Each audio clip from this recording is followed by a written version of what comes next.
and welcome back to the Awakening Philosophy channel for the first time today. Hello, welcome to the chat. Welcome, Joel. We are in the Meno today. We've done a stream already today for those following on Twitch on philosophical midwifery, the art of the dialectic applied to uncovering and understanding, resolving and freeing ourselves from our problems, human problems. Now we are doing which we could call side B of the dialectic. What happens if things like the self, things like truth, things like beauty and justice don't exist? What happens if they are just belief, opinion, and images? Well, that's philosophical midwifery. That's the cause of our problems. Now, when you do a dialectic, you reflect on what if something does exist, but also what if something doesn't exist. So if doesn't exist is the realm of midwifery, what does exist is the realm of philosophy. Can we use our mind in such a way where we can rise from beliefs and opinions, which are the cause of discord, fighting, debates, conflict, war, genocides? Can we rise from beliefs and opinions which don't have to be true, and you either believe them because you're in the team or you don't? Can we rise from that to the level of understanding? Understanding what? The physical world? Not really. Understanding the cause of the physical world, where the principles for the physical world exist, the realm of being. That's what philosophy is, understanding the realm of being. Now, there's a special word for that called dianoia, which sounds funny only because we don't have a word in English. We have to use the Greek, dianoia, understanding the realm of being, which is also the way that you can understand principles.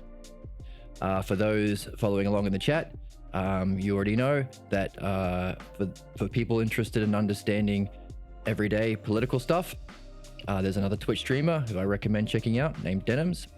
And today she's been talking, she's been addressing the controversy on Twitch that inevitably follows when you are dealing with people who are stuck at the level of beliefs. They refuse to acknowledge that there is such a thing as understanding, and they refuse to use reason and conversation to reach the level of truth, the level of being where principles lie. So these sort of people, they don't think there is such a thing as being, they don't think there is such a thing as truth, and therefore they use their language to just win arguments, debate bros.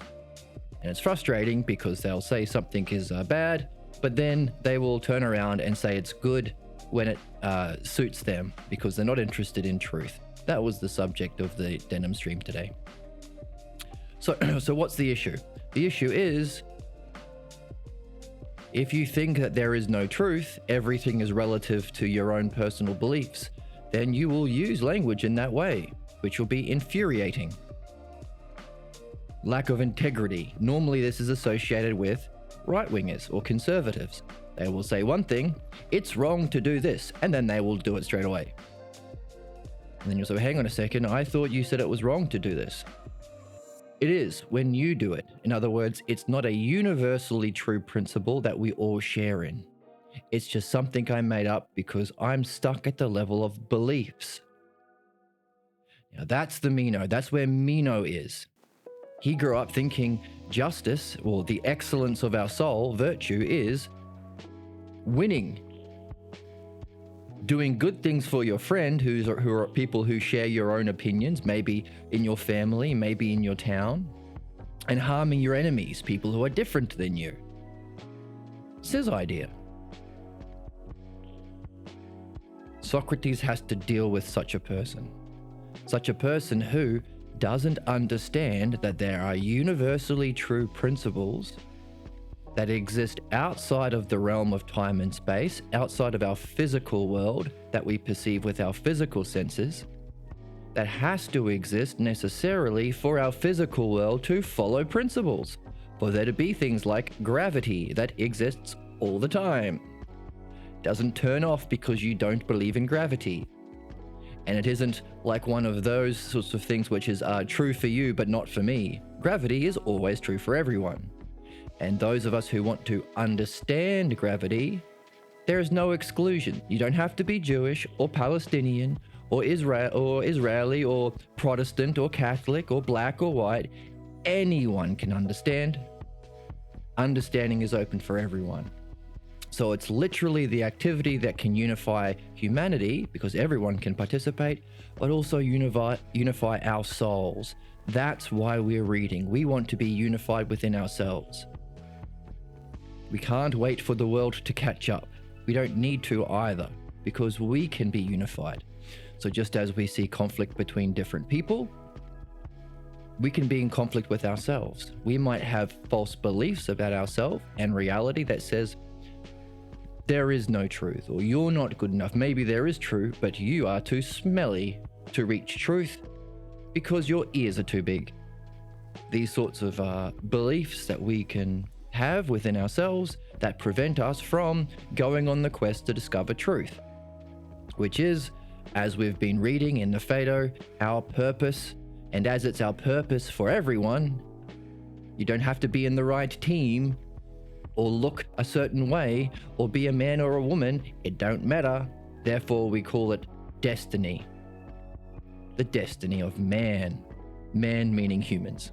Destiny of man. It's everyone's purpose. We are here to know and to show ourselves. Now, I use the word knowledge. Interesting, because I've been talking about dianoia. One of the interesting things about the realm of being is not only is it universally understandable, which is where we get our principles, what is virtue, what is justice, what is actual beauty itself, what is the nature of mind and reality. Not only are they understandable, these aspects of being, but you can confirm your understanding in direct experience, verify it for yourself. In other words, if you discover that beauty isn't all relative to personal opinions, there is such a thing as beauty, and hopefully you have reflected and thought of such a thing. Well, how can we say there's no such thing as beauty if we acknowledge that there are supermodels? Or we appreciate things like symmetry, proportion, order, balance, flow. In art, in paintings, in people. Well, what is beauty itself, such as we can have beautiful supermodels, beautiful paintings, beautiful puppies? What is beauty itself? Or rather, the noun, the thing that allows it to be used as adjectives in the physical world. That's our reflection. That's dianoia, understanding the aspect of being that we call beauty itself. But hearing that there is such a thing called beauty itself, you might want to go and check it out yourself.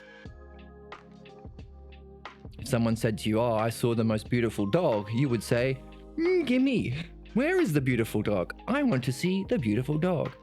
Or I saw a beautiful painting, or I went to a beautiful play. You'd be like, "Oh, well, why didn't you invite me?"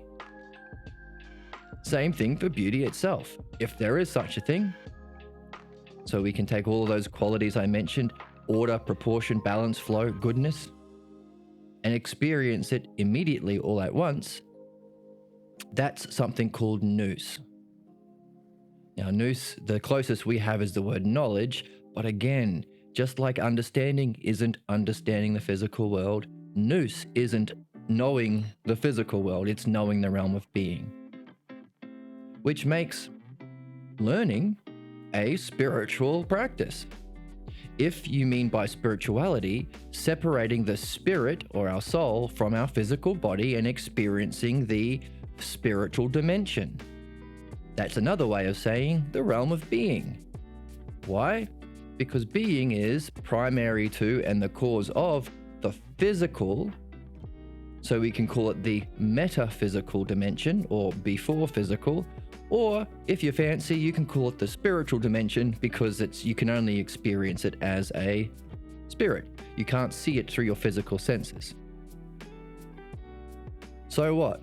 So philosophy isn't just learning how to think and learning how to understand, and how to understand principles that can unify humanity and unify our own souls, but it's also the method of spirituality.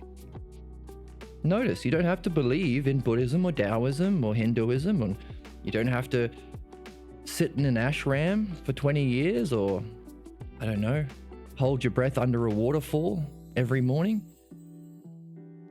You can just use understanding. Understanding and your own curiosity about your own nature. That's the thing. We are here to develop questions about ourselves. Why? Well, you can't learn something new if you think you've got it all figured out already. So we talked about denim stream and frustration with dealing with people who are bad faith actors or scammers who claim to be interested in conversation, but they're never going to change their mind because they're too addicted to pretending to know stuff they don't know. Which is the essence of Socrates' great quote, the greatly misinterpreted quote. You might have seen this before by certain people who want to claim that there is no such thing as knowledge or understanding, and their opinions make them really wise. They'll say, well, Socrates said he's wisest because he knows nothing. And you might have seen that on Facebook, or maybe some boomer relatives posted it somewhere on the internet, and that's not what he said at all. The quote was, Socrates says he's wisest because he won't mistake knowledge. He doesn't think he knows something that is unknowable. What does that mean? That's nous. How do you know something for certain? Can't be an opinion, can't be in the physical world. That's the word nous, in the realm of being. In other words, these principles that if we can put aside our urge to pretend to be a knower and do debates and attack people's opinions and pick teams, if we can put aside all that drama, which can be very attractive, and actually go on a quest to find truth in not a destroying your opponent with debate, but in a friendly way with people who are also on the quest to know the nature of self and reality, sharing your insights, sharing your wonder, sharing your questions, then you can develop dianoia. And check it out. You can experience the realm of being. In fact, that's the whole point. You wouldn't send your employees to the banquet. You want to go yourself.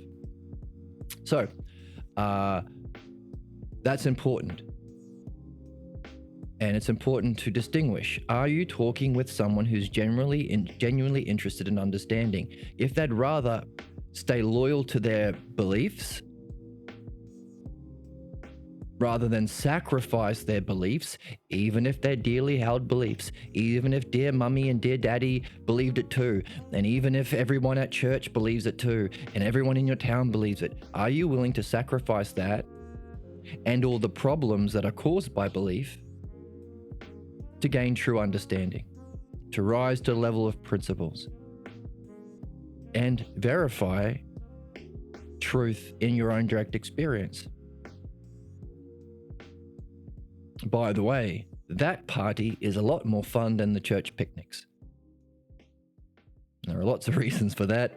Specifically, one of the reasons is it's literally the greatest experience possible. So you can be experienced. One of the ways of understanding the experience is bliss. Directly experiencing the model of beauty itself. Woof. Can you imagine anything greater? Now, Socrates is talking with someone who hasn't had that experience, and Socrates points that out.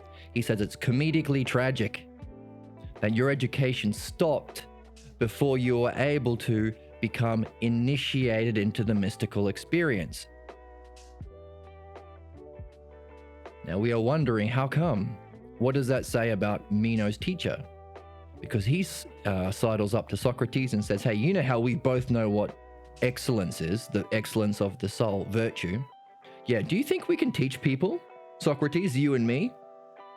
Socrates is like, whoa, hang on there, young lad. What do you mean, can it be taught? You're asking me about the qualities of virtue and you don't even know what it is. Come on, man, I know what it is. It's being good to your friends, harming your enemies, right? I've watched Die Hard. You know, this is 2,500 years ago. So it's amazing that Meno had seen Die Hard, right? And if they didn't have projectors like the one on the screen, how could I be broadcasting from ancient Greece? See, the ancient Greek ruins. Now you might say, well, they're ruins now, but at the time, the ancient Greek people didn't build ruins and live in ruins. Ruins is just the building falling apart. And if you say that, then I would say to you, quiet. I'm in ancient Greece, and there's the ancient Greek ruins. These are the projectors, and this is how Meno was able to watch Die Hard. And he said, I've seen Die Hard. I've seen how the hero beats up the bad guys and shoots them and walks on glass. That's what it means to be excellent. So that's what we've had to deal with. And Socrates says, well, that's an interesting belief and opinion. And I can recognize your teacher. I can recognize your style. You're very confident. Take all comers.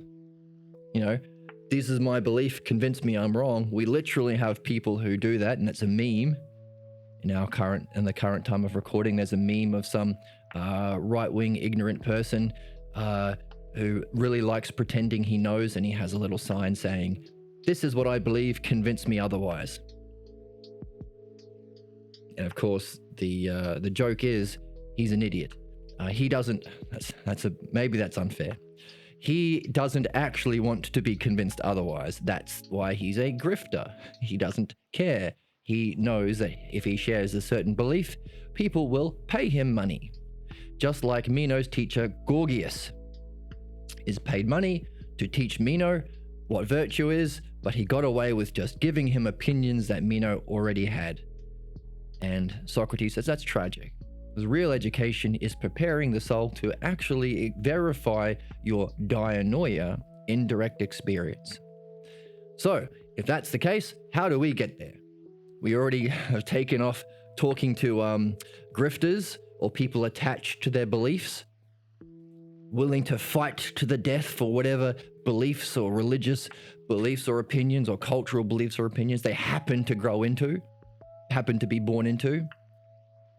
Right? We've taken those people off the table. We've taken off bad faith actors, people who are not actually interested in conversation.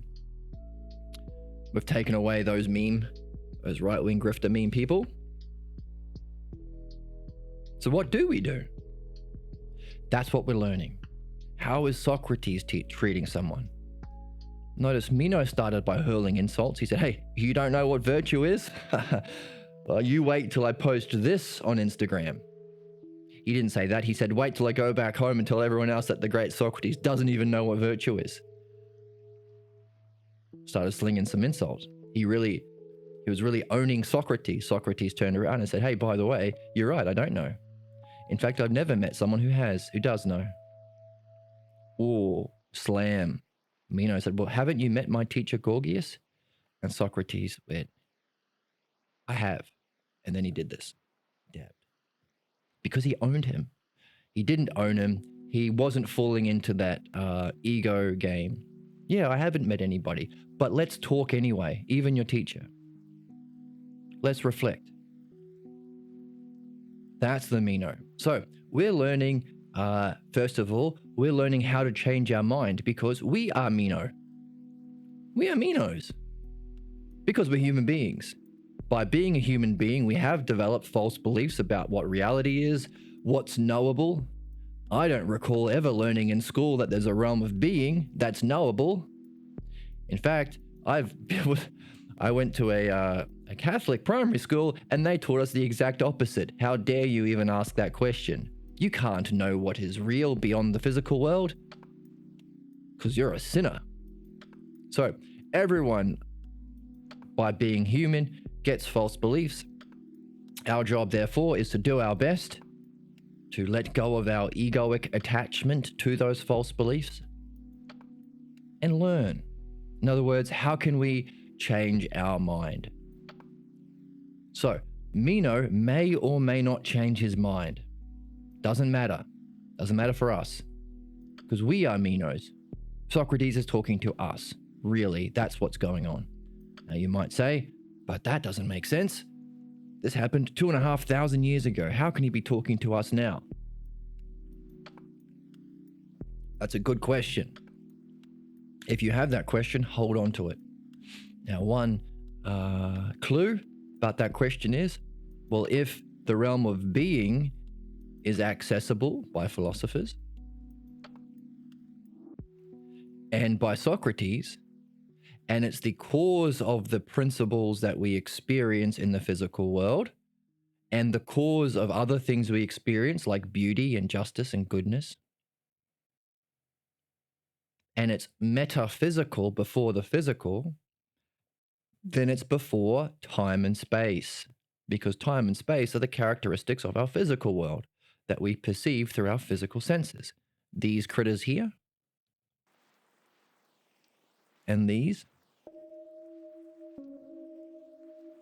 and our sniffer. These are how we perceive the realm of time and space. So what? Well, for someone who has stepped out of that, what will it matter how many years in the future or past he is? That's a good question.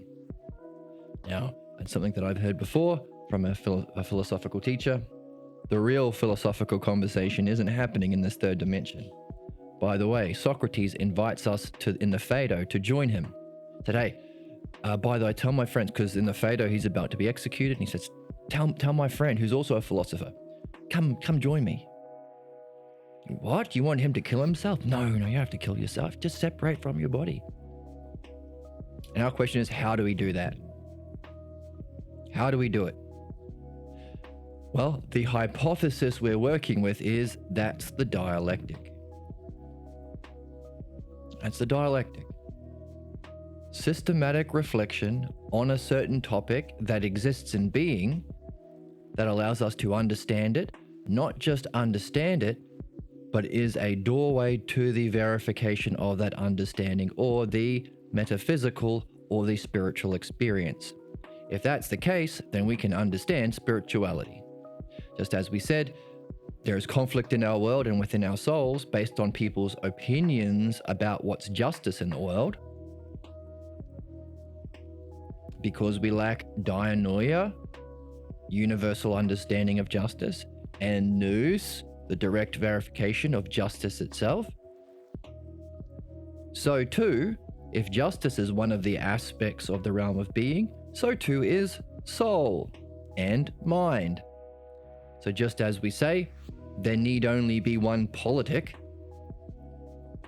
that we can all share in, no need for the guns, no need for the John Diehard method of justice, or the genocide methods of justice, which are popular right now, because there's just one politic.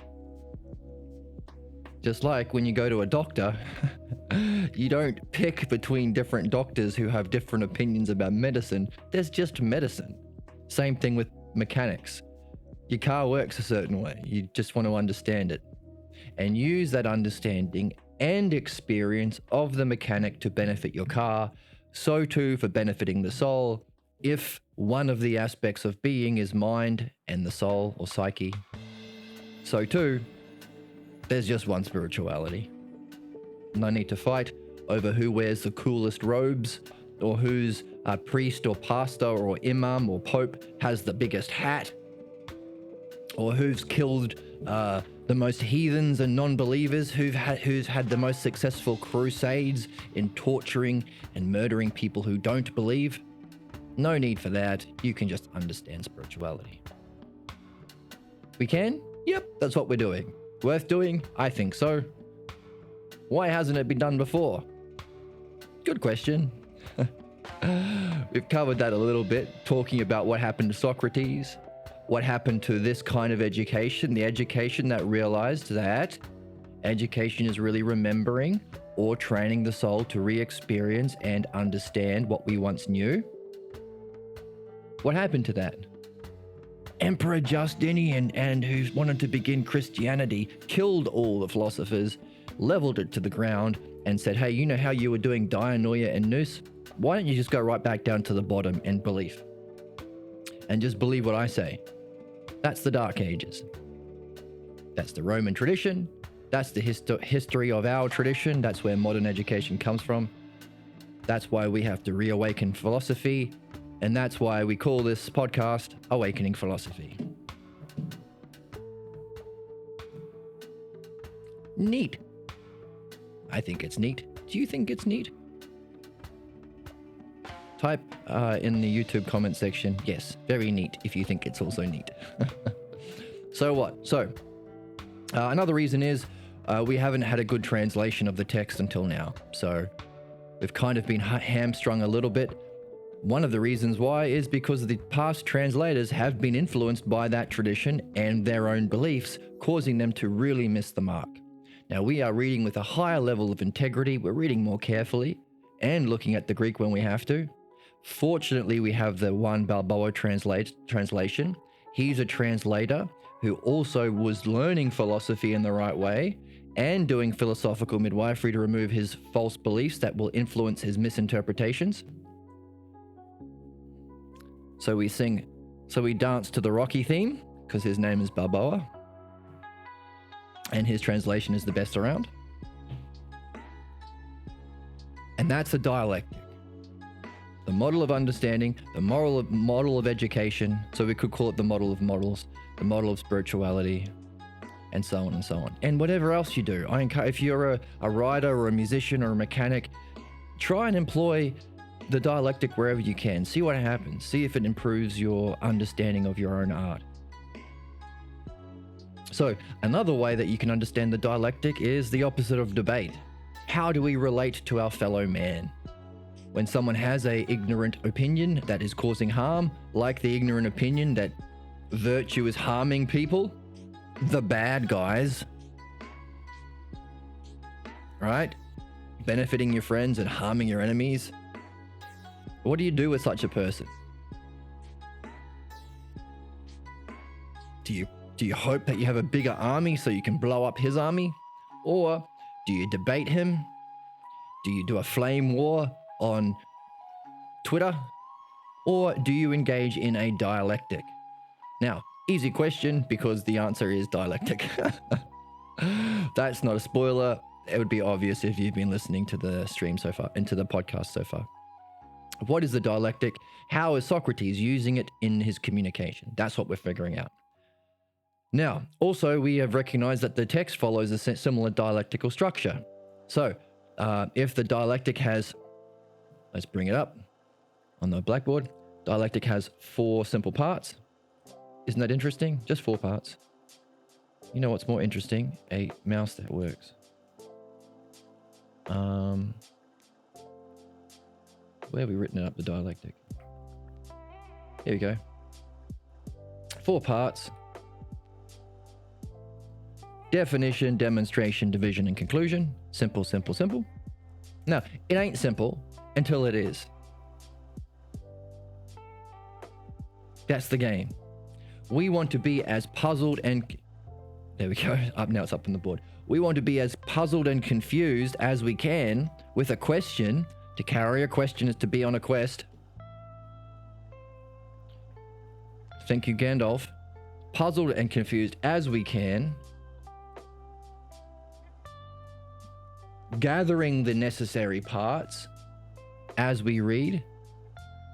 So that one day, if we can hold on to this question and the state of wonder and use the dialectic as much as we can, suddenly we will see the whole that all of these confusing parts were parts of. We'll see how it all fits together. That, my friend, is insight and is the nature of enlightenment. Enlightenment is nothing other than this, applied to the realm of being. So if you've ever done a maths equation You've started puzzled about how the parts fit together. Then you solve the equation. You have one of these. So mathematics is a training for philosophy. How to be puzzled, but stay with it. Don't get distracted. By the way, you might be the sort of person who goes, oh, I can't do mathematics. I'm just a boy. Mathematics is a girl's thing. Or I can't do mathematics because I'm a dumb. My ears are too big. You also have to address those. And there's two ways of doing it. Address those with philosophical midwifery, the false beliefs and the negative internal talk that prevents you from staying puzzled, holding on to the question until you suddenly have the insight. I'm not good enough. Reality isn't good enough. Logos and understanding isn't good enough. These sorts of things. Another method is, by the way, that's called philosophical midwifery. That's the only true way of becoming free of those sorts of problems, tangents, distractions, blocks. The only way of becoming free. Now, we've been talking about how philosophy is the paradigm for the spiritual tradition. What happened to all of the spiritual traditions that don't have the logos and dialectic, and therefore don't have philosophical midwifery? How did they have enlightenment experiences? They do something called developing ki, or chi. Some sort of internal focus or energy through chanting, through breath work, through meditation, through many different things, through drugs, psychedelics, plants, that gives them some internal energy that they use to push past their problems that try and stop them, and they have the experience anyway. That's the other way of going about it. The problem with that is you still got your problems, and now you've had a high spiritual experience that you might use to justify your problems. Wow, I had this experience. I must have seen Joseph Smith's face, if you grow up believing that Joseph Smith was God. Wow, I grew up in this religious tradition that taught that God was spaghetti monster. Let's just use that. And you have this experience of beauty itself. Wow, I saw the face of the spaghetti monster. I'm going to be a more fervent spaghetti monster religious person. Now, another problem with that is, well, you still have your problems, so you might play out your problems. So we have the archetypes of the pervy sage, or the alcoholic sage, the drunken master, people who still have their problems playing out, so they're not free. So we don't have to have those problems because we're also doing philosophical midwifery, and we are learning the dialectic, which can equally be applied to what isn't true. So we are learning if virtue exists eternally in the realm of being, how do we understand it? That's the dialectic. The other part of the channel is, what if it doesn't?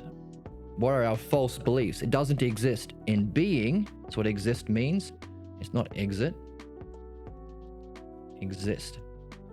Exist means exists eternally and immortally in the realm of being, where the principles lie, where we can unify our soul and unify humanity. Well, what happens if it doesn't exist? That's what we've been talking about. The drama that our friend Denims is doing her best to navigate, because this drama is very attractive, especially to people who don't even know that there is such a thing as the realm of being. So what do? They fight over their opinions. So how would you define, you can put anything else here instead of philosophy. What is justice, let's say? Or what is virtue? That's what we're reading. Virtue. Well, how would you define it if it doesn't exist? You would say it's my opinion or belief. How would that function? I would be blindly loyal to my beliefs and attack anyone who doesn't agree. How would that divide out? Genocide, religious schooling, conflict, internal conflict within our soul. Because just because you believe it doesn't make it true, doesn't mean you're going to develop this, which is what we're here for. So in other words, that's side B of the dialectic. What happens if the thing that we're after, understanding and direct experience, dianoia and nous, what if it doesn't exist? What if it's just an appearance? So we're on this one here because we're in the Meno. We've already, and we're looking at the text. Can we understand the text as having sections? Well, that's our hypothesis. We've covered the definition. Socrates has given us a kind of definition of virtue. Our question is, was it really a definition of virtue? Because it sounds more like a definition of the dialectic. Curious. Puzzles abide. Puzzles spring up when we have that question. Now we're in the demonstration. Can we demonstrate? Can we function with it? Because this concluded with not just a definition of virtue, but with a paradigm for how to go to a definition. How do you even get a definition? Meno, our friend Meno, said, I don't know how to come to a definition. So when you asked me what's virtue, my second answer was, there's a virtue for being a good slave. There's a virtue for being a good man. Virtue is different for women. Women can only manage the house. A man can manage a city. So we call him sexist nowadays. But very common, like we were talking about, people who haven't risen to the level of dianoia, understanding. They say, well, one rule for thee, a different rule for me. So right now, the Israeli people, the politicians of Israel and the people fighting in that genocide are saying, well, genocide is bad. When we do it, it's good. One rule for thee, another rule for me. That's capitalism. In capitalism, there's a ruling wealthy class who use the legal system to defend their wealth and punish the people who suffer from capitalism, the poor people. So the principle of that is the law is supposed to protect without binding us, but bind without protecting the other team. Okay? But we don't want to have a different rule for slaves and women and rich people and Jewish people and Palestinian people and Nazis. We want a principle that's true for everyone. So how do we go from pointing to things to a definition? Because Socrates said, hey, when I asked for a definition of virtue, you gave me a swarm of bees. I don't want a swarm of bees. I want one definition. Meno said, I have no idea how to go from many to a one. I didn't learn that. Yeah, that's how come we're like Meno. We didn't learn this. We didn't learn this. It's been buried. We're rediscovering it. We're reawakening it, which is the name of the podcast. That's why there is confetti. Awakening philosophy. So, Socrates says, yeah, I know you don't know how to come to a definition. I know, it's kind of tragic. So, he's defined how to come to a definition, the dialectic. He's given us the model, the paradigm. Paradigm is the model that exists eternally. Like the blueprints, but not blueprints of a house, blueprints of everything. So, can you give a demonstration of that? That's the next level of the text. Meno said, yep, absolutely. Well, virtue is, here is a way of bringing it all together. Here is a quote from a poet that I like. What do we call that? Religion. Here is some inspired prophet or poet who I happen to already agree with. That's what virtue is.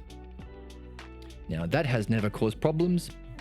People who think that a definition of truth or justice or goodness is based on a quote from an inspired poet. We've never had religious conflict before, have we? Oh, yes, we have. So, Meno wasn't able to use a paradigm of understanding. He was stuck at the level of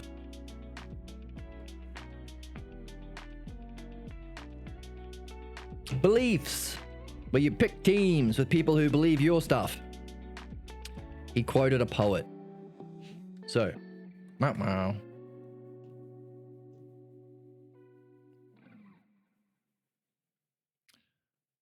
now we're seeing, okay, so Meno wasn't able to do the demonstration. Now we're seeing Socrates do the demonstration. How well can he demonstrate this dialectic that he has just defined? That's where we are. Now, the first part of the demonstration section, this is the over here. Section 2, demonstration. Demonstrate the paradigm. Meno, he quoted the poet he liked, Socrates, and the quote was, to desire beautiful things and to be able to acquire them. Socrates used his art, demonstrates his art. So even within the demonstration section, we can see definition, demonstration, division, and synthesis or conclusion. It's dialectics all the way down, it seems. Okay, by the way, the use of the art is start where somebody is, like where are you at or where are you stuck? Where are you at? Well, I'm at here. This is what I think is virtue. To desire beautiful things and be able to get them. So what do we do with that? Slap him in the face and say, no, that's stupid. You're stupid. We don't say that.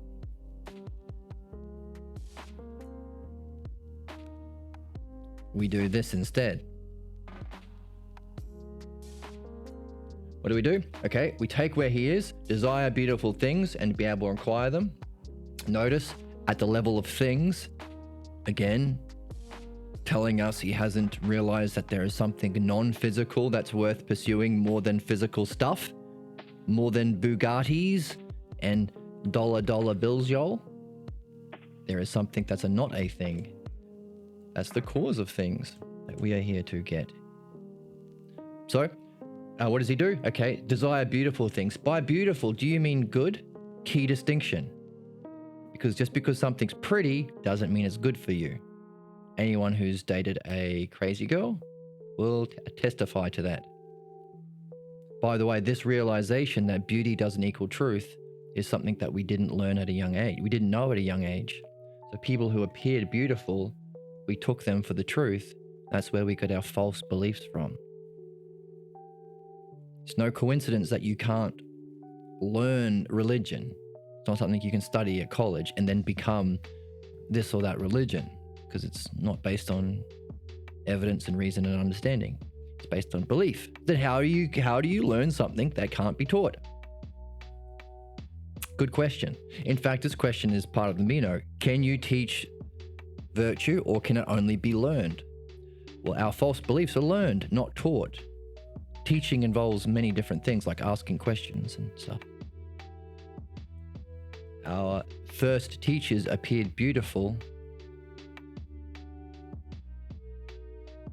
We didn't realize that beauty doesn't always equal truth. Now, if beauty and truth are the aspects of being, then in the realm of being it's true, but not in our physical world. That's marketing. Look at this beautiful, sexy lady drinking a Coca-Cola. Coca-Cola must be good for me. Right? Wrong. So, do we desire beautiful things or do we desire good things? One change. And we're asking it as a question. We're not making a speech. We're not trying to destroy him in a debate.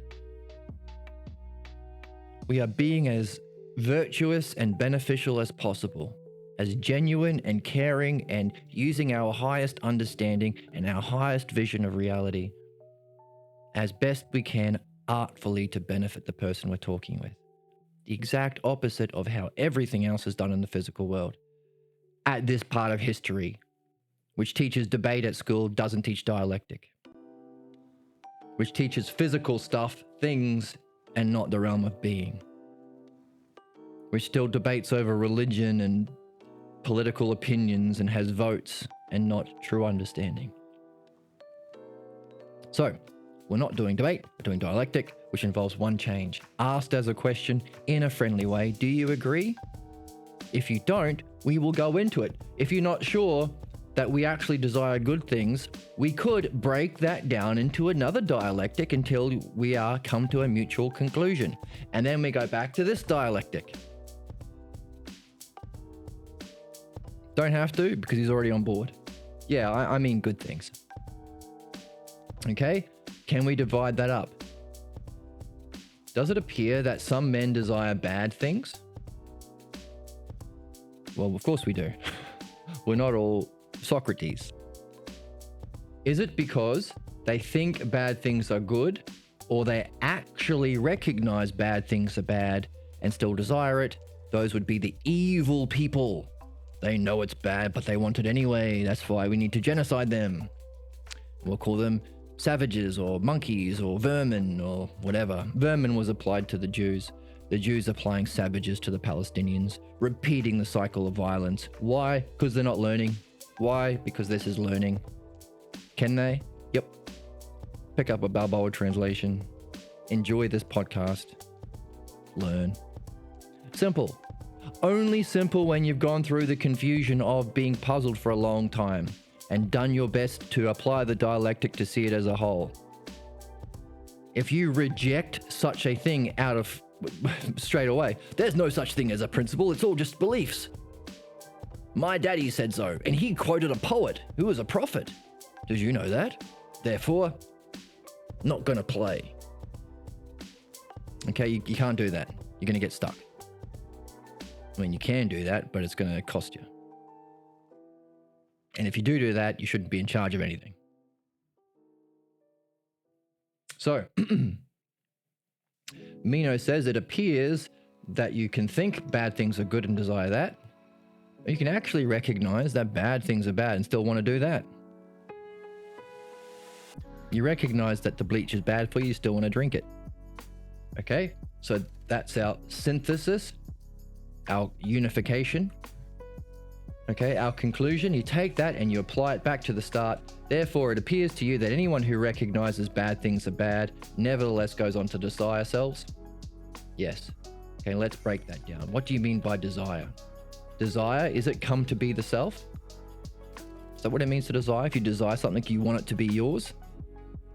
Now, of course, even though Meno is at the level of the physical, so when you say I desire things, I want them to be mine, like I want them to be identified with the self, because we're using the word self, we're not limited by Meno's ignorance. In other words, we realize that the self applies to that realm of being. If we want justice, we want to know it in nous. And we want to understand it.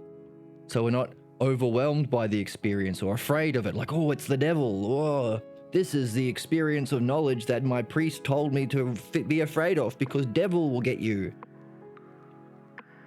That's why my mum never let me watch Harry Potter, because it's magic. I knew it. I know everything all at once. No. Okay, so what's that? In order to know it completely, it is you, and you recognize it as you. In other words, you desire these things we desire in philosophy, like excellence and virtue and beauty. We want it to be ourselves so we can know it directly. That's called ousia. Not our physical sense, but the sense that can turn around and experience yourself. So we draw a soul with a single eye, because it's a cyclops with wings, because it can fly and it's happy. That's ousia, the soul that can turn around, part of our soul that can turn around and know itself. In other words, it becomes you. Okay? Bad things come to be ourself, led to beliefs. Right, okay, so why would you desire bad things if desire means to make it yourself? Would you drink the poison? Okay, bad things come to be self.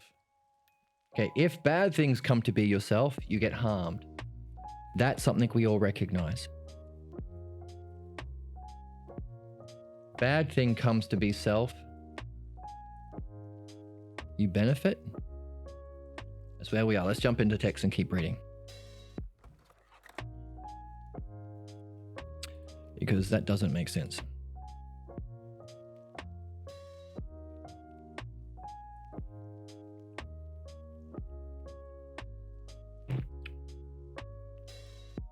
So we've already read this part, but we need to structure it into the dialectic. Before we do that, because this concludes with, actually, maybe I'll leave it for you to do. I can't do all the work. As Socrates says, I'm not going to give you all the answers. That wouldn't benefit me or you.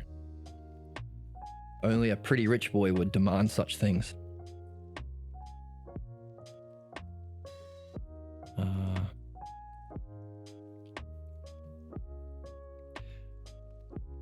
Right, so if is anyone who is led to believe that bad things benefit, or bad things harm.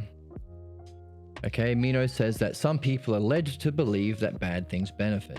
Again, belief is the key word, whereas there are those who recognize that bad things do harm. Difference between belief and understanding. Socrates, and do they appear to recognize that bad things are bad when they are led to believe that bad things are beneficial? No. Okay, that's the next level.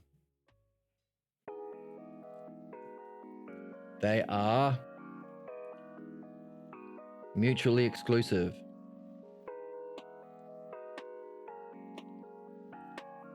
Like this.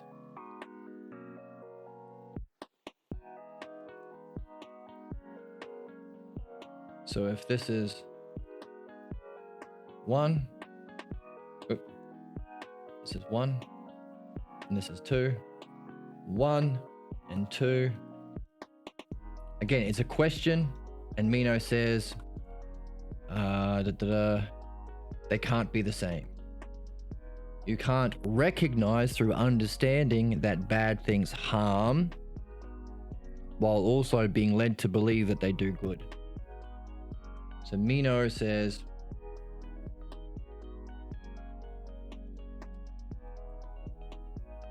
can't do both. A kind of conclusion or synthesis from that division. Socrates created the two divisions. Notice he's artfully creating these divisions. He's using his art. He knows about cognitive functions. He knows about the difference between belief and understanding. He also knows Meno isn't able to do it. How come? Because he's telling him. What's virtue? Oh, some beliefs that I like? Okay, let me teach you how to actually come to a definition. Now, can you use that? Sure. Here's a poet who has a belief that I like. Oh.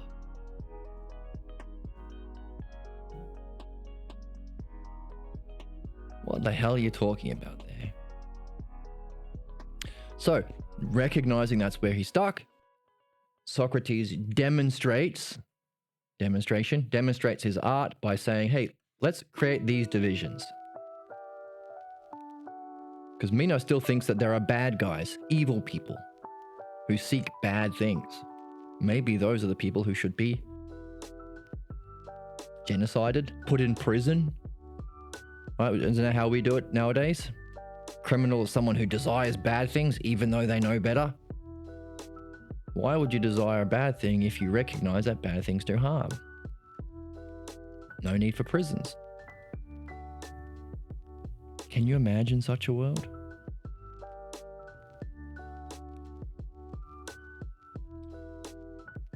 All right.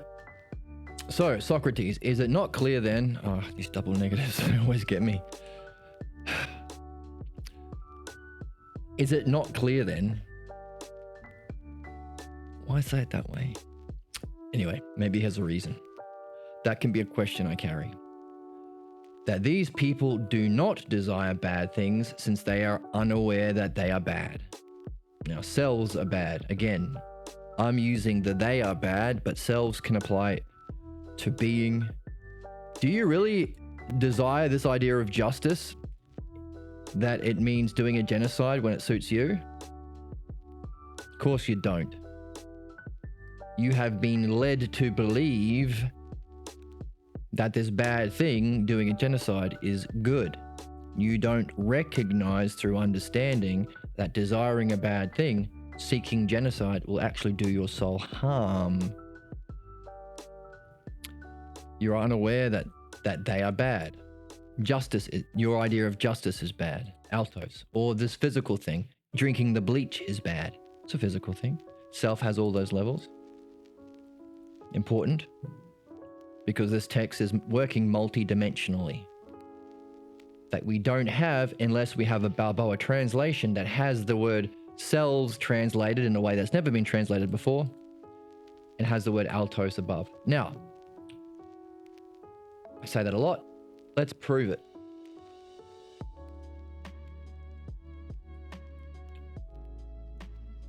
Let's read the translation of that exact passage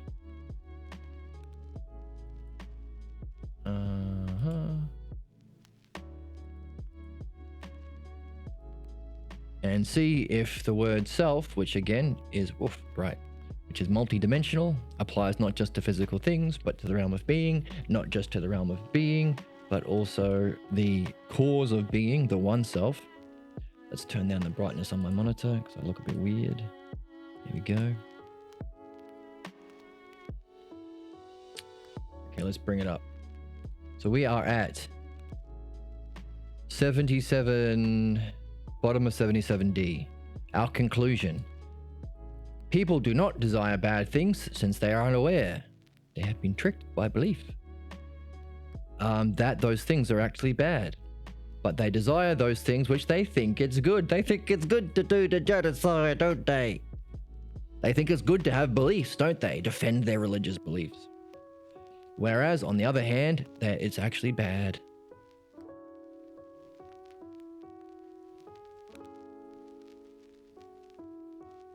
Don't eat a monkey, says Joe Rogan.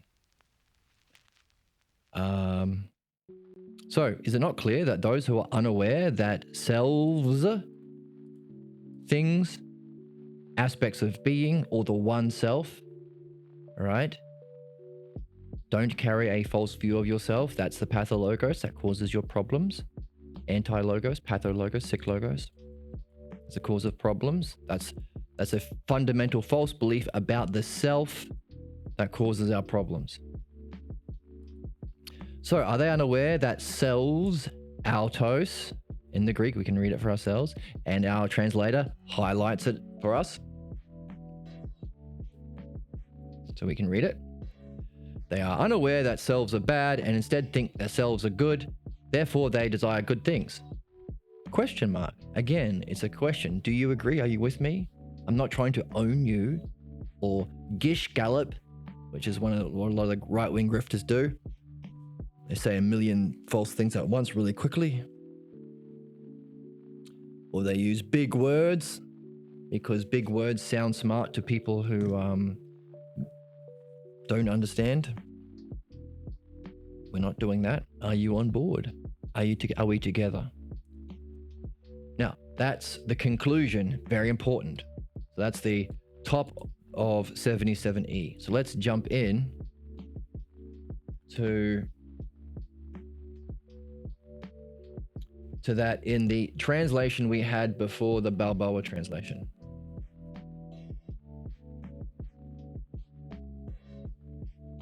See, we're in space. And let's bring up the internet, please.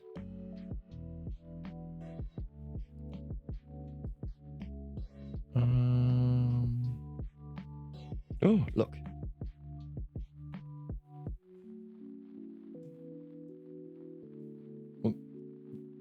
Wow, the internet. So this is the best translations we had up until the Balboa.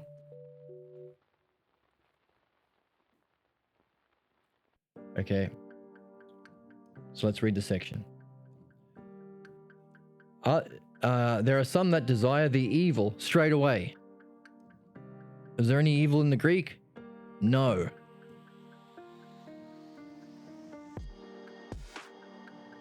Why does the translator put the word evil instead of the Greek, which is kakon? Here, kakon. We can read it for ourselves. Kakon means bad, not evil. Make a difference? Doesn't the word evil mean someone who desires bad things they recognize as bad? Yes, that's what justifies the extreme violence, torture, abuse, and injustice of the Crusades, of many a holy war. In fact, all wars start by defining the enemy as unsavable through reason. Because reason is good, and these people are cockroaches or vermin or sand monkeys, all of these terrible dehumanizing words that imply that they actually seek bad things that they know are bad. That's what prisons are for. Criminals that desire the things even though they know better. What's the word that talks about that existing as a being? In other words, if it's a principle, so we can have prisons over here and prisons in that country and prisons in that city. In other words, this has to be a principle. wars over here, invasions over there, genocides over there. It has to be a principle, meaning it has to exist eternally in being. What's the word that takes this idea that we are seeing as false by thinking for ourselves and reading the text? What's the word that makes supernatural or metaphysical the idea that people actually desire bad things even though they know it's bad? The word for that is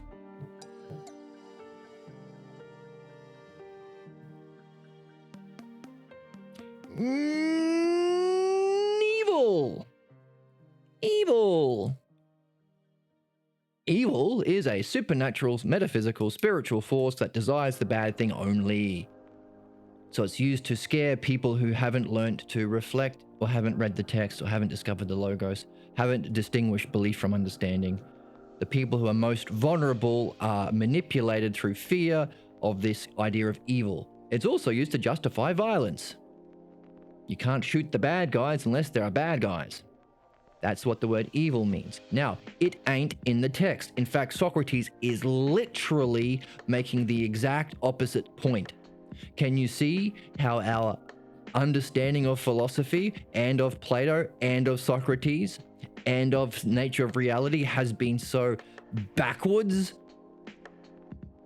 since the Dark Ages? The translator is literally making the opposite point with that word. Now we can ask, why? Well, obviously the translator hasn't mastered the text, number one, hasn't applied it, hasn't read it with the level of integrity where you realize it's a puzzle to solve, it's a game to play, and hasn't done the work on philosophical midwifery. Because this is a belief. Evil. Right? Abrahamic belief, right?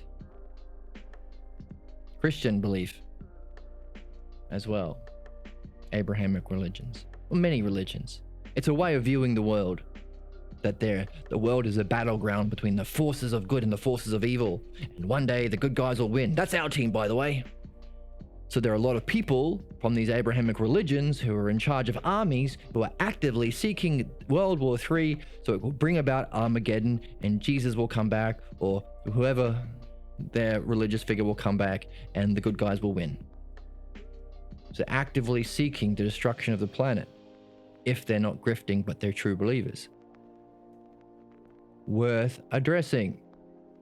So first of all, we see an influence of a false belief from the translator that has given us the opposite definition, meaning we got to reawaken philosophy. It's our birthright, it's our destiny, it's our purpose, it's our gift, it's our golden age.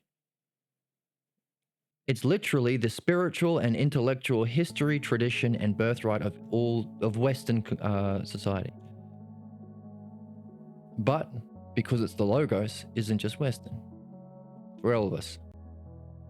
Historically, it's from Greek. Socrates was a Greek dude. Of course, you can trace back his teachers to include everyone if you wanted to. The point is, it's for everyone. So what? So, evil. It's implying that some desire evil and others the good. Do not all men, in your opinion, my dear sir, desire the good? Okay, is the word opinion there? Let's see.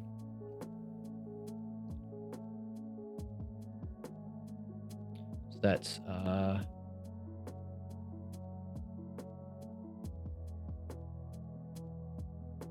let's see it. Key, right? Opinion is a key word. That's the blackboard. Accordingly, since some people desire bad things while others desire good things, not all human beings, my good man, appear to desire good things. Is the word opinion there? No.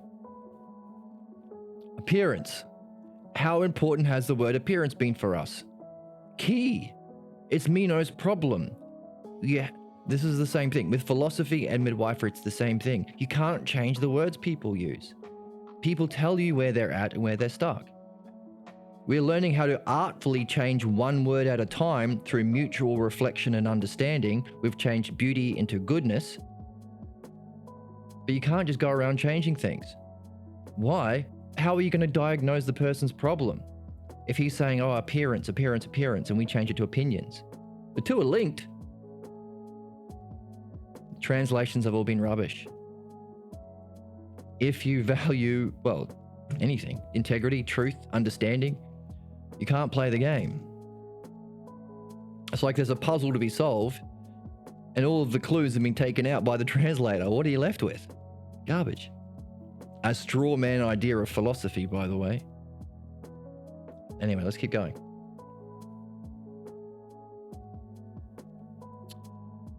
There are those who desire evil.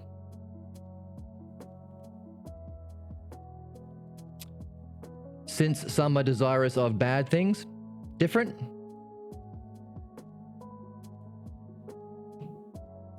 Come on, man. Meno says yes. That's the same in both. Let's... Meno says yes. So, he got one right.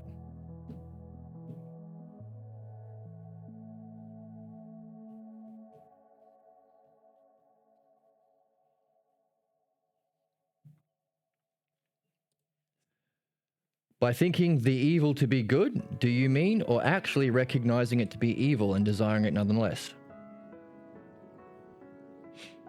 We already know it's not evil. Both, I believe. Did Meno say that? No, he didn't use the word belief. He said, not as far as I'm concerned. Belief, is that significant for us in philosophy? Oh, yes. Is that the word in the text? Oh, no. What are we doing? Whoops, we're turning the lights off and on.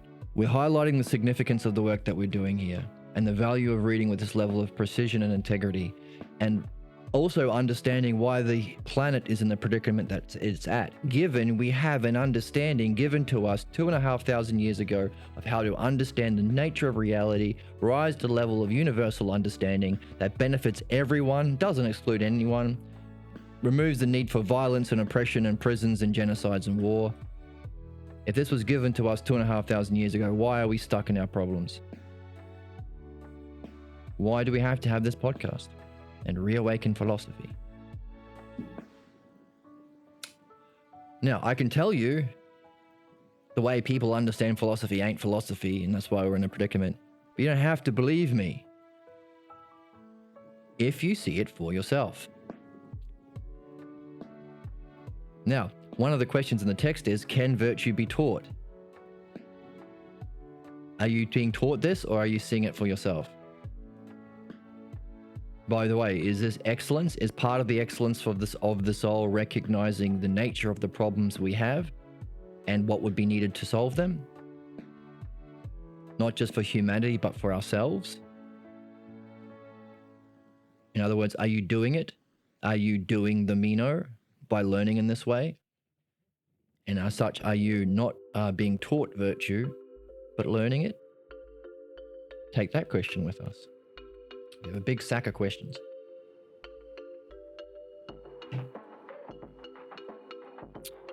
Okay. Now. Now.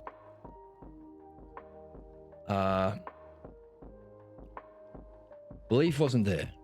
Key distinction. Do we care? Do we care about belief? Have we been talking all day today about the difference between belief and understanding? Yes. Key word. Important for it to be in the text? Yes. Is it? No. What are we doing then? You haven't been doing philosophy. Do you really believe, Meno, that a man knows the evil to be evil and still desires it?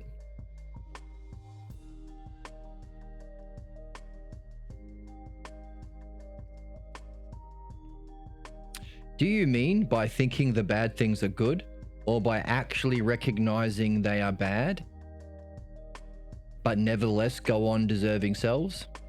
Different? Oh my goodness.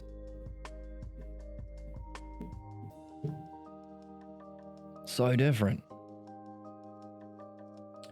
What's the difference? Okay, first of all, let me read what we've been working with up until now. Do you really believe Meno? Is that there? No. Do you mean? Not there. That a man knows the evil to be evil? Is the word knowledge there? How important is the word knowledge? Knowledge is key. Knowledge is the essence of philosophy. Nous. What can you actually know? It's important that we have knowledge. Otherwise, it's just theories. At best, you've got scientific theories. Hypotheses based on our physical observations that kind of work out, but can change. At worst, we have the world we're in.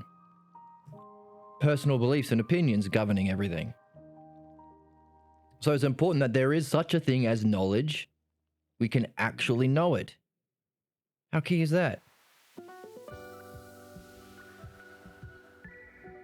That a man knows evil? The word isn't evil and the word is not knowledge. What the heck have we been doing? It's like a toddler has written the book. Like trying to learn medicine by a medical book retranslated by a toddler.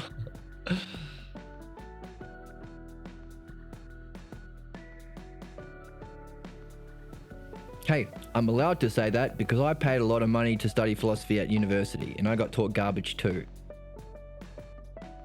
And also I studied psychology and it was garbage as well. So I'm allowed to point out the truth. Actually, even if I didn't, it's important we all tell the truth. So don't come at me in the comment section. Well, I have a very successful career as a philosopher, and I think that this is pretty mean for you to be so callous. Well, what has been the result of this? Not just a waste of hundreds of thousands of dollars or more for students, but what's been the result on society? Worth telling the truth about? Yes. Okay. Do you believe man knows the evil? No. By thinking that bad things are good, or by actually recognizing they are bad, but nevertheless to go on desiring selves. Now, in the text that we are reading, we have the distinction between thinking, which can be belief, and actual recognition. That's the key. That's the whole section. The whole point of the previous dialectic we did was to make that division. Artfully using the art to benefit. That's the point. What are we reading here? That a man knows the evil to be evil and still desires it. No distinction between thinking and recognition. The actual text has nothing to do with knowledge. Knowledge isn't there. Evil isn't there. In fact, knowledge gets in the way of the key distinction. Knowledge is an epistemological function. It's a way we can use our mind to know something. You can directly apprehend truth. We can also use our mind to imagine things. We can use our mind to have beliefs about things. We can be led to beliefs with our mind. We can use our mind to actually recognize through the understanding and the dialectic. We can do many things with our mind. One is more likely to cause problems. One can lead to truth.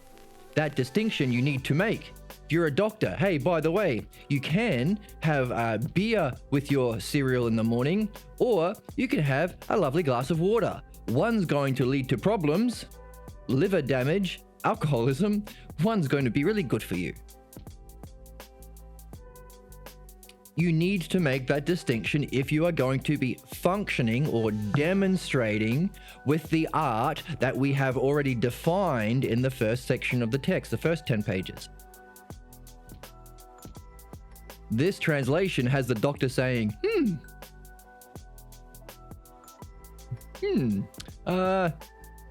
so long as you drink anything with your cereal, you'll be fine, mate. Get out of here. Grab a stubby on the way out. Stubby is Australian for a beer. Grab a stubby on your way out. That's crazy. It's crazy.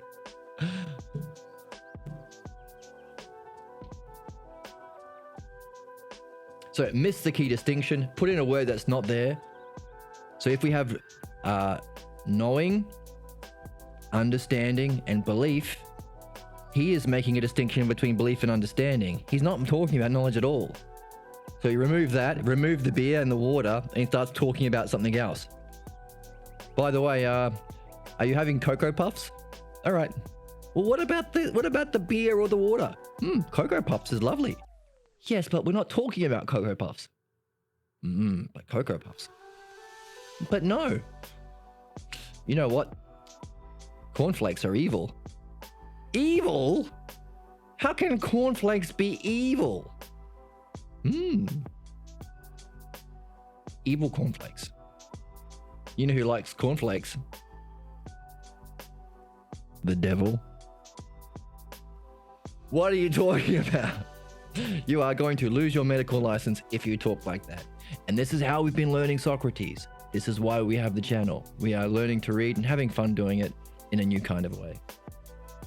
Well, in the real kind of a way. But it's a revolution, it's a change. It's something that we need to do for our own souls, and hopefully humanity picks up on it too. So does he really know it to be evil but desire it? Not in the text. Certainly.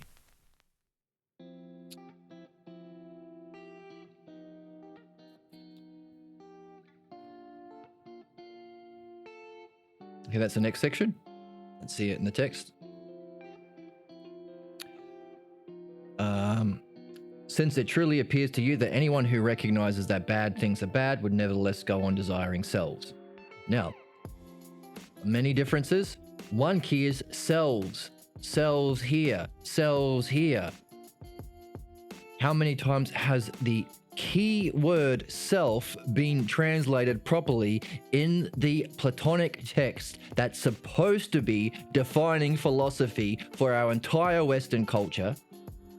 If Socrates is the father of Western thought, if his works is supposed to be what all of our tradition is based on as a society, how important is it that the key word self is not even in the text that we've been reading? Self, which means 3 dimensions of reality. Selves, altos, means physical things or it. So go on desiring them. Let's read it in that way. Go on, they think that they recognize that they are bad, but nevertheless go on desiring those things. Selves means being. They recognize that their idea of justice doesn't exist in reality, but they go on desiring those selves, self-beauty, self-justice. Okay, that's the metaphysical level. That's what we're interested in. Socrates has made that point several times. That's why Meno's education is laughably tragic, because he's not talking about being. And he's given examples of the dialectic. Here's one about being. Here's one about shape. Here's one about color. He liked the physical ones. And Socrates says, yeah, that's another problem. You don't even understand that dialectics are supposed to be about the realm of being.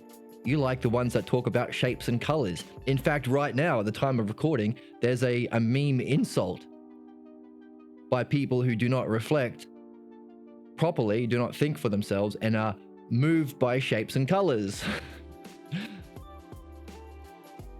That's Meno. That's our education system. That's how we've been teaching philosophy up until now. Okay? So selves not just means the realm of being as well, but also the one self. That's the key. That's the whole point of this whole thing. To know ourselves. Even self-beauty, self-justice, self-excellence has to have a cause. What's giving all these selves their selfiness? And if the realm of being is the highest experience, nous, what's having the experience? What are you? What are you? Where did you come from? Where are you going? What's your destiny? That's higher even than the divine. So, this word has 3 levels, meaning these times where he uses the word altos allows us, if we recognize this is like a video game or a Sherlock Holmes novel, or a movie where there's a twist, this is a twist. In other words, you can be talking about physical things. The twist is now apply it to being. Now the next twist is now apply it to the self, the cause of being. And it's going to work for all of them because that's the level that Socrates is operating on. And if this is virtue, to communicate from an understanding, an experience, and an integration of the highest dimension of reality, so that you can actually benefit using the dialectic. If that's what true excellence is, and Socrates is demonstrating it, and the only way we can realize it if we have the most important word in all of philosophy, self, can we really learn virtue if it has not been translated? What are we doing? The opposite of philosophy. Interesting how important this translation is, which has not just the word self actually translated for the first time in history since the philosophers were murdered, the academy was shut down, the library was burned, and the beginning of the Dark Ages happened, where you couldn't even read the Bible. Understanding was replaced by belief, and by the way, you couldn't even read it. If you had a copy, you'd be murdered on the spot. Let alone if they caught you with a copy of this. That's our tradition. So, is the word self there? Don't believe me. Let's have a look. Okay, so keeping in mind the word self has 3 levels: the physical world, things or its, the realm of being. That's literally the subject of this text. What is virtue? Self-virtue, definition. Not physical its. The virtue of a woman, the virtue of a slave, the virtue of a boy, the virtue of a girl. That's what Meno said. Thinks you define things. That's the conflict that we have in our world. That's the frustration dealing with people who don't have principles. It's one thing for you, another thing for that person. We can do genocide, but you can't. The law can protect us, but not you. We can be billionaires, but you have to be in poverty. These are not principles. They're not universally true. We're literally, that's what Socrates has said. How can you go from the many? Thumbs up. No, thumbs down for that. Thumbs down. Literally, Socrates said you need to learn how to use a dialectic to come to a definition which is in the realm of being. That's why I'm asking for self-virtue. Now, so it can be a thing, Meno's level. It can be self, the text, and it can be the one self. That's our ultimate goal. Even the realm of being is a stepping stone to knowing the true nature of self. That's the first hypothesis of Parmenides. So, considering the importance of that word, let's see which of the 3 is chosen by the translator. In all of the text leading up to this one, which you can get for free, link below. Don't even have to pay $100,000 for the degree.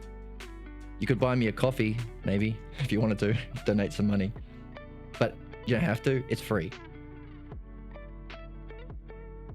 Let's see what we have been using up until now. Okay, 3 possibilities. It, self in the honorific, being, and the one self. Do you really believe, Meno, that a man knows the evil, it's not evil, to be evil, and still desires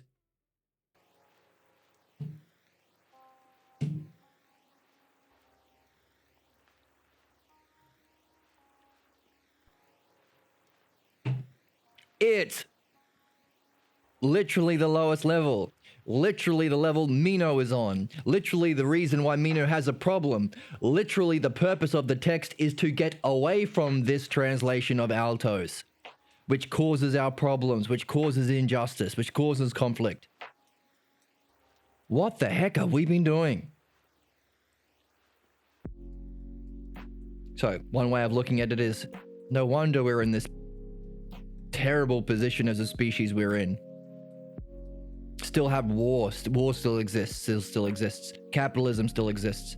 Fascism still. You can have a part. You can vote for fascism right now. They call them the right wingers.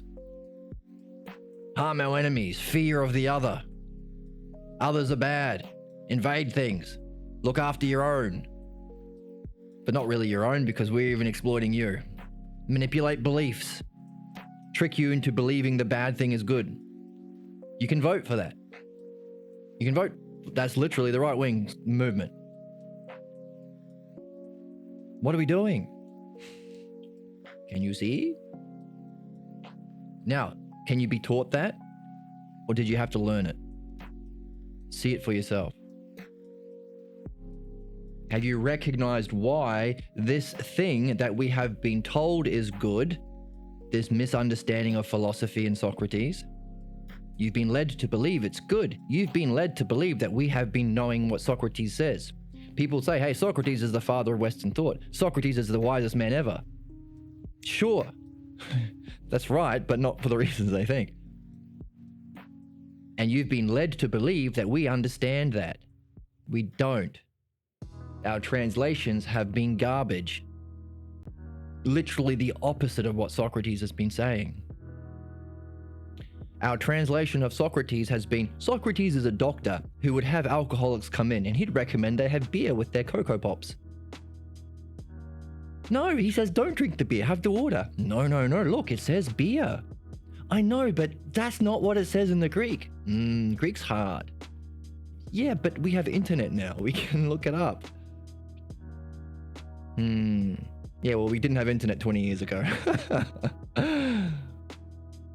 Now we do. So we can actually read. And it wasn't what we were led to believe. Our translation of Socrates has not only been bad, but the ridiculously bad. What we've seen in the text, theatrically, tragically bad. Okay? Why? Because the word altos isn't translated as self. That's the word. And now, the word self, if you were to pick one, you don't have to, you shouldn't. You're really missing the ball if you are. But if you did, you could pick the honorific, the specific, the particular, where Meno is, the honorific, where we go to our definitions, that's the text, or the self, where Socrates is really pointing us to. Our true destiny, our true reason for learning, to know the self. Which did it pick? It picked the lowest one.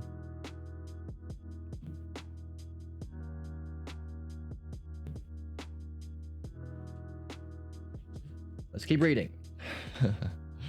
Worth doing, worth taking some time to realize why we are doing and what we're doing here, and why we take the time, why we're reading. Hey, I thought to be a good philosopher is to read as many books quickly as can, so you can quote a whole bunch of people in a way that will support whatever beliefs you already have. Isn't that what learning is? I remember when I was at school, and I was at primary school, they gave me a pizza for every book I read, so I just skimmed them. But we take a lot of time on this channel. Is it worth doing? And why haven't we done it before? I could tell you, or you could see it for yourself. What do you mean by desires? Okay, that's the end. That was the conclusion. Now on the next part. What do you mean by desires?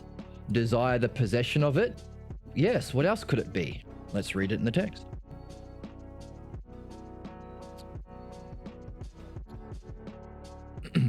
What do you mean by to desire? Do you mean to come to be self?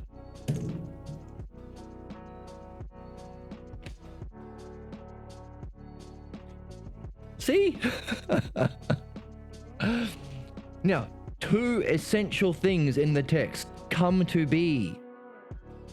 This is central to philosophy. Why? Because come to be is a process of learning and development. Being is the nature of nous, where we get definitions from. Define virtue. That's the text. Where we get what is knowable. What is knowable? The realm of being. What is the metaphysical world? What is the spiritual dimension? What is the thing that you seek in every yoga or meditation that you can pick out from a hat? The realm of being. How is it different from our physical incarnation? We are coming to be. This is central idea of philosophy. Is it in what we've been reading so far? Possession. What do you mean by desire? Desire the possession of it? Possession's not even in the book. He's ignoring coming to be and being. In fact, possession means you've already got it. What the heck has been going on in philosophy for 2,500 years? Since we killed the guy who's telling us this. It's literally the opposite of the text. and ignoring the realm of being. Also, do you mean desire is the possession of it? I see the word it. So working backwards, maybe the real word is self, which is the most different from it. It, hey, this isn't it, this is a pen, it's an it. The self is literally the most profound level of reality, more profound even than enlightenment. Which is why we have to be doing philosophy and midwifery, to remove our false beliefs about ourselves that cause our problems, while also using that freedom to do this, actually understand the nature of the experience of self in being, but also its cause, the one self.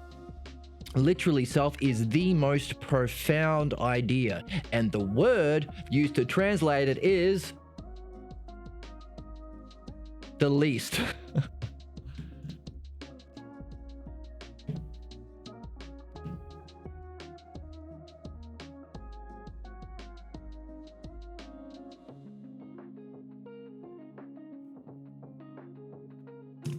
I'm going to give myself an aneurysm if I keep reading the text that we've had before the Balmoan translation, because of how ridiculously different it is from the truth.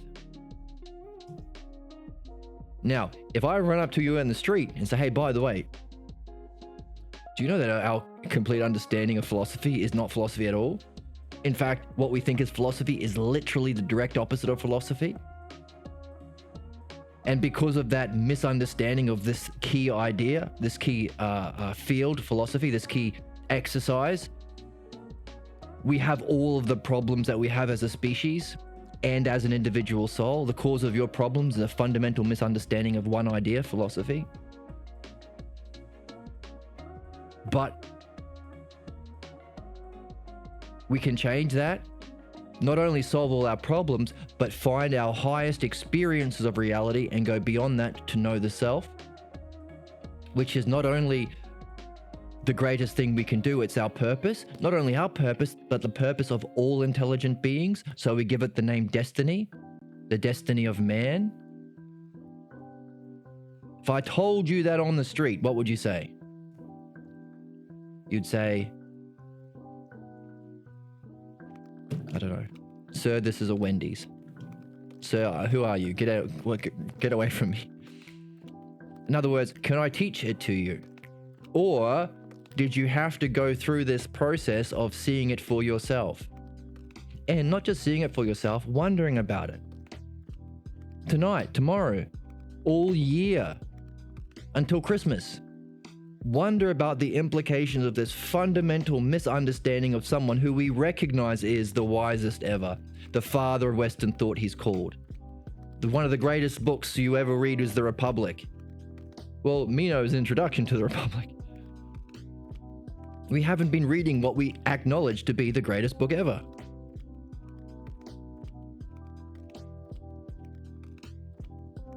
What does that mean? Not just for people who've paid money for a degree,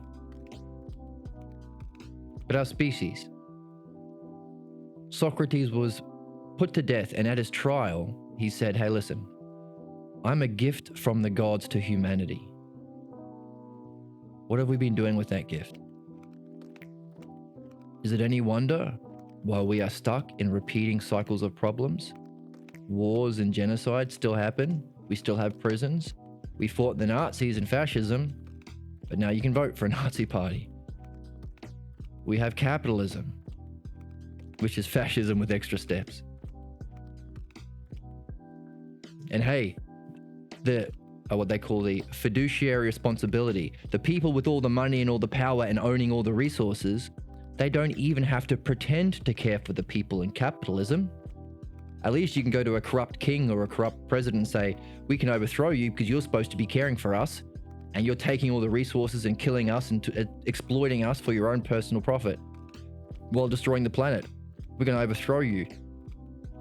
In capitalism, say that to business, hey, we have a fiduciary responsibility. We have a legal right to do that, to exploit resources for personal profit for our shareholders who live somewhere else in the world. Of course we don't care for you. We've never cared for you. We don't even pretend to care for you. Of course we lie to convince you to act against your own best interest. That's called capitalism, my friend. Worse even than a tyrannical monarch. Why haven't we learned anything? Why are we just getting worse?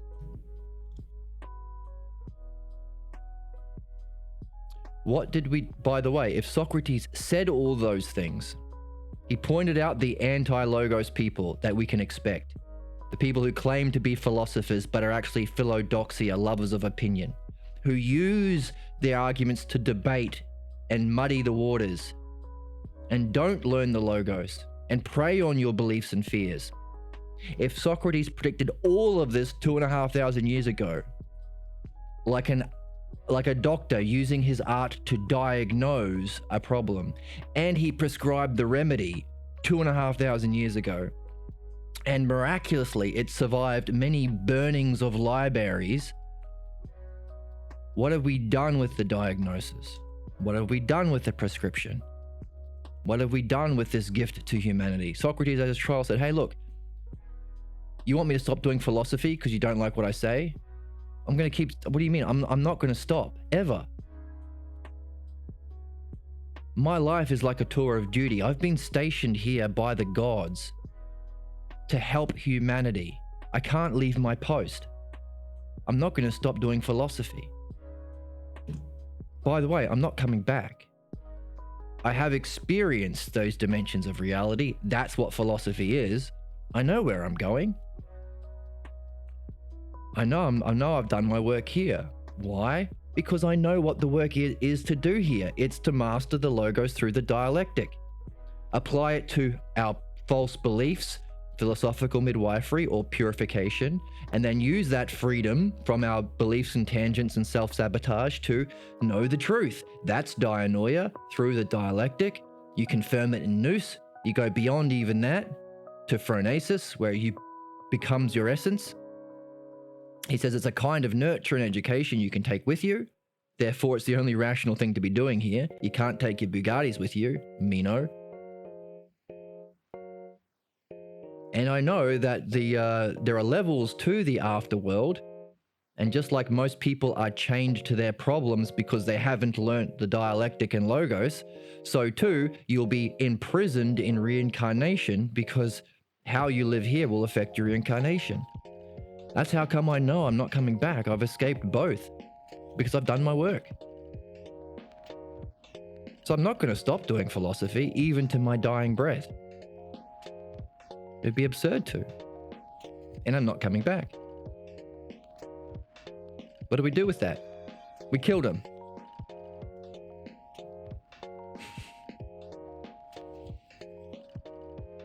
What have we been doing since that? The opposite. What can we do now?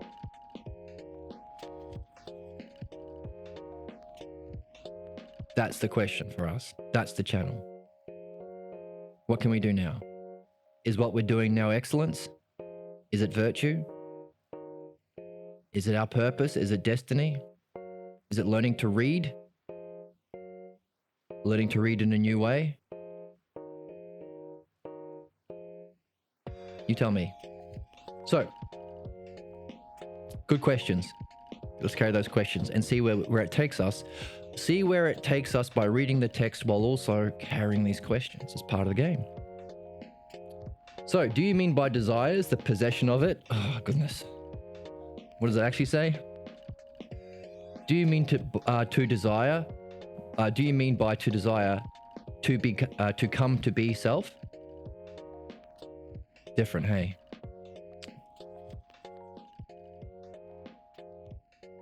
All right, so that's the a new definition. So we are hypothesizing that there is a conclusion based on this dialectic. The one previously, the conclusion was Meno's problem. That appears to you, Meno, that anyone who recognizes bad things are bad nevertheless goes on to desire selves, okay? Can justify his idea of virtue being shooting the bad guys. Now, where do we go from that? A new definition. Okay, a key word. Desire. Pick out a keyword and let's start from there. Come to be self. And there are two ways of thinking. You can think that, so if you desire something, it's coming to be you. That's what our definition, come to be self. Therefore, if you desire bad things will come to be self. That's called harm. That makes sense through understanding. Coming to be self, bad things coming to be self and thinking that it actually benefits you doesn't make sense. That can only be a belief. That's how you trick people. That's how you grift people. That's how all of these problems follow that we've been mentioning today. Belief is to be belief that bad things benefit. Isn't that what grifters do? Isn't that the right-wing movement? To convince the poor people to vote for the rich people, to convince them to act against their own interest by preying on their fears of others, or their fears of starvation, or their fears of people who look different. Yada, yada, yada. Okay? Meno says you can't do both. You can't simultaneously hold on to a false belief while have recognition, which is the essence of what we're doing here. We do philosophical midwifery to uncover our false beliefs that get in the way of our learning. You can't do philosophy without midwifery. Why? You can't simultaneously have a recognition. By the way, recognition even applies to the self. You can know the realm of being. It's the highest experience of knowing. But if the self is beyond even being, it's beyond even knowledge. So we can't say you experience the self because it's the cause of experience. One word I have seen thrown about by certain people who have reached that level is recognition. You can recognize even altos at the highest level, the one self. In order to do that, you can't simultaneously hold the belief that you are rubbish, or you're not good enough, or you're inadequate, or you're different, or you're less than God. You can't have them both. You can't have a false belief and the true recognition. You can't be a vet who does animal husbandry while also having the childhood belief that cats marry dogs, and that's where kittens and puppies come from. You can't have both. Meno sees that too. You can't do both.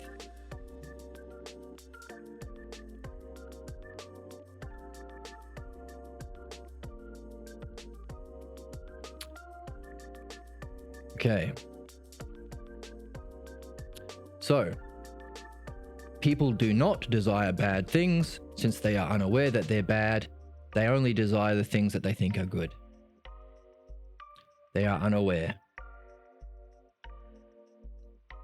So that it is clear that those who are unaware that selves are bad and instead think that selves are good, actually desire good things. Or do you disagree? It is quite possible in their case. Notice, a weasel answer. Possible, yeah, maybe. Not what we want, but we'll take it anyway. We'll take what we can get sometimes. Let's see if he goes on to see it better. What next? Okay, so there's our conclusion. Conclusion.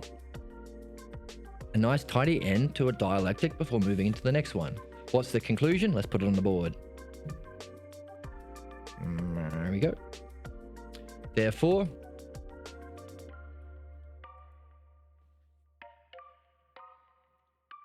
let's put it in green.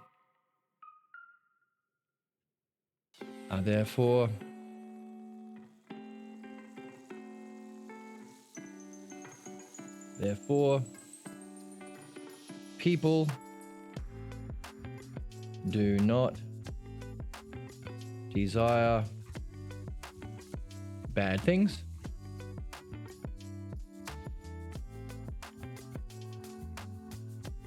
Since they are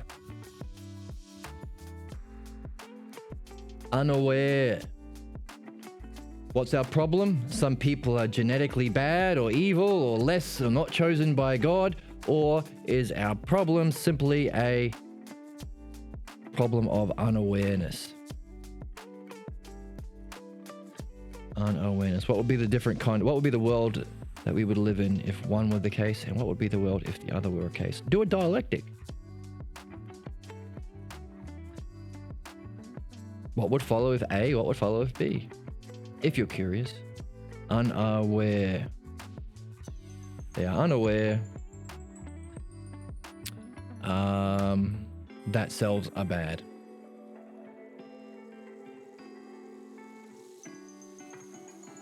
Unaware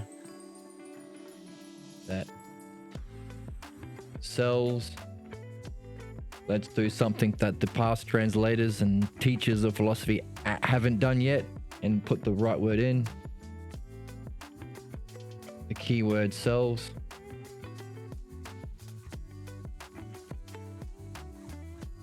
And if you happen to pay a lot of money like me, don't hate on me for telling the truth. If you happen to be someone charging a lot of money to teach Socrates without including this word, again, don't hate on me, just change. Just change your mind. That selves are bad. They're unaware that selves are evil. I mean, not evil, bad. That's a funny joke I just made. Okay. They're unaware that they're bad. So that it is clear that those who are unaware that selves are bad and instead thinks that selves are good, desire good things.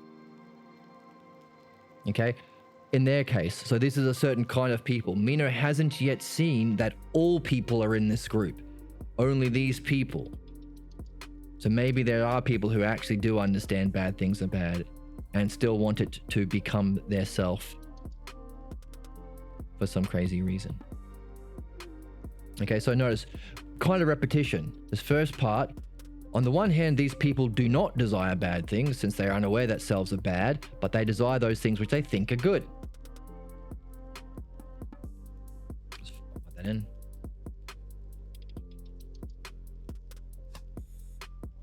But desire, and the word things isn't there, which is good because it doesn't necessarily only have to apply to self. Our translator put it in there so it would read better in English, but we know that things applies only to the lowest level, and we're going beyond things. But desire, that which, let's just keep it to the text, that which they think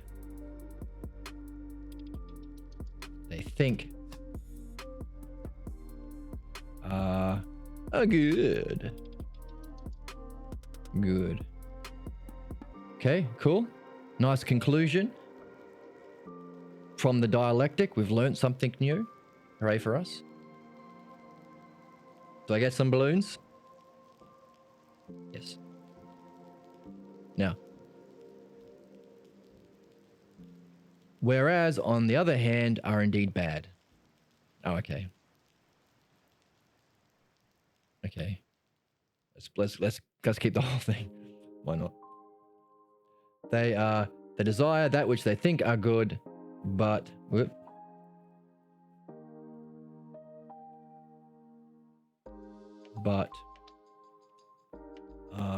actually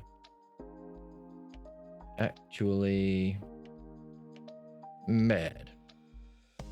Is that interesting that humans are like this?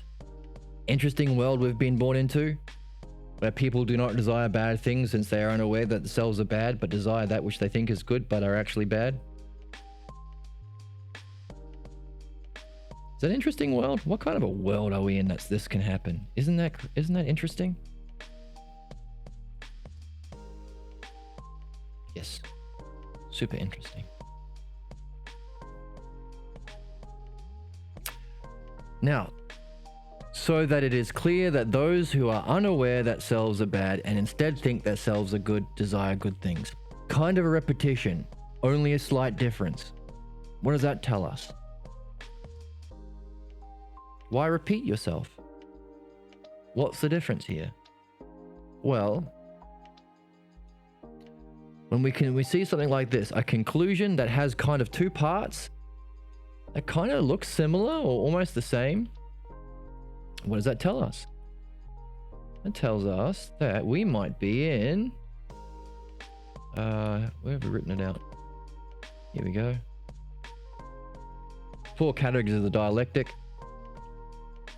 We might be in the conclusion level, because the conclusion has 2 parts: a synthesis, which unifies or brings together in a conclusion what we've concluded by going through the process. But there's also the analysis part, which is the same conclusion then applied to the beginning of the dialectic. Apply it back to the definition. If you've come to a conclusion about something, take that conclusion and apply it back to the whole reason you've just done that dialectic. So we've seen in the text, people do not desire bad things. They're unaware that selves are bad. They desire things that they think are good, but they're actually bad. Next sentence. So it is clear that those who are unaware that selves are bad, but instead think that selves are good, desire good things. Do you disagree? So we've taken that conclusion and we've said, we've applied it back to the beginning. What do we think is desire? What's the definition? How do we start? What do you mean by desire? To come to be self? What was our conclusion? People who are unaware and think that selves are good, desire good things. There's our conclusion. Dialectic within, 3 paragraphs? Isn't that neat? The dialectic seems to be emanating through everything Socrates does. Or the Logos does, if Socrates isn't doing it, because he said he doesn't know what virtue is. He seems to be doing a lot of virtuous things. Maybe it ain't him. Maybe that's a key to recognize, because Socrates is a person. If virtue is self of being, therefore universal, therefore a paradigm, therefore the model for principles, maybe Socrates isn't doing it. Maybe he's watching it the same way we are. Maybe he's wondering the same way we are. That's a question we can keep. So let's see what he does with this. Now that we've come to a conclusion that people who are unaware that selves are bad are not actually evil. Thanks, past translator. Actually, are still desiring good things. It's a problem of unawareness. Let's see what he does with that conclusion. Now I can predict a new definition, a new dialectic. Let's see if he changes Meno's mind. Let's see if Meno changes his own mind. Let's see if we can change our mind. And let's see how far we can go. Thank you so much for joining me today. I hope this was fun. I hope you got some puzzles. Yeah. Free text below. Join on Twitch if you want to join us in real time. Join on Discord if you want notifications when we go live. And if you want to share your work with the community on Discord. You can like and subscribe on YouTube if you want. And if you want notifications when we go live, there's a bell you can click, I think. And thank you so much for joining me. I hope your day is full of wonder. And yeah, I hope some of these questions stick in your craw. Is that a saying? I think I didn't say it right. I hope you are puzzled by them and you find it as interesting and neat as I do. I'll see you next time. Thank you again.